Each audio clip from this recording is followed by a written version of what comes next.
I'm sitting here with Dr. Paul Poirier. Hi, how are you? Good, thank you.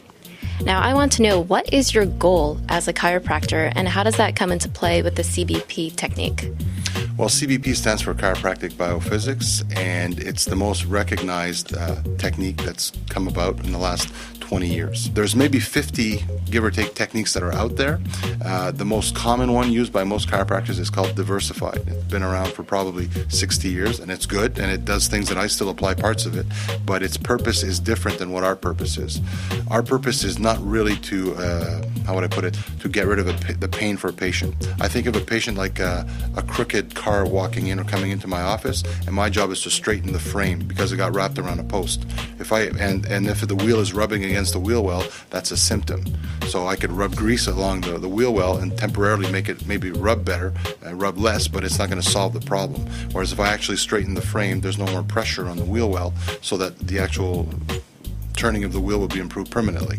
So my job is to really correct people's posture. Most chiropractors are more based on the old method of, you've got pain, okay, I'm going to give you an adjustment or two and you're out of pain. And then you might say to me, when do I come back, doc?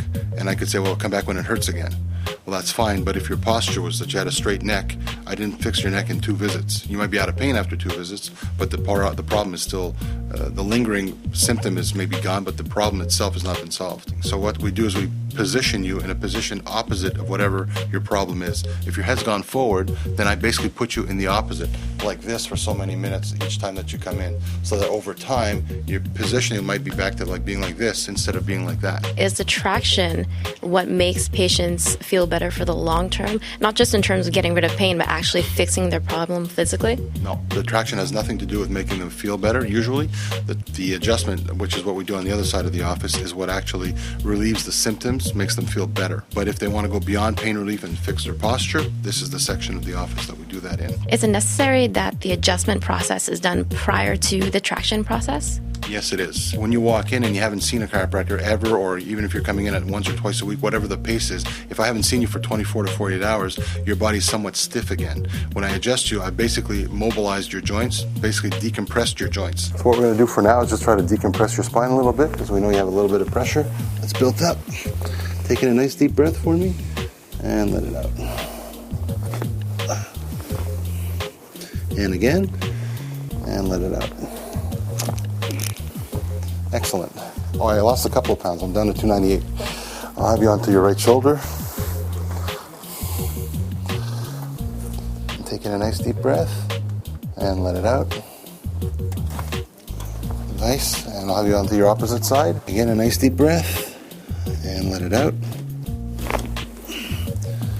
Beautiful. Okay. This is in order to reinduce normal curve, because she's lost a significant amount of her curve. So what this does is it reinduces the normal curve. Right now, she's in the mirror image of how she is normally. If a person's walking around like that, it won't get better on its own. Over years, it'll get worse, which causes you to get like this as you get older. What this does is it's actually making her head go like that for, in her case, 5 minutes with a 5-pound weight at this point towards getting the curve to go back. And then over time, she's going to be centered back to how she should be. And that's basically the goal of this particular one.